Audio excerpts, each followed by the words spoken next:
anlamıyor. Kötülükçe söyleyen anlamıyor.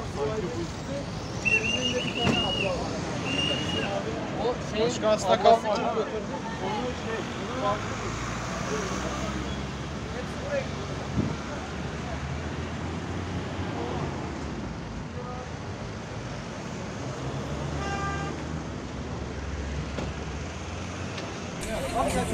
Bu yerde çıktı tamam. Ha, yani çok az.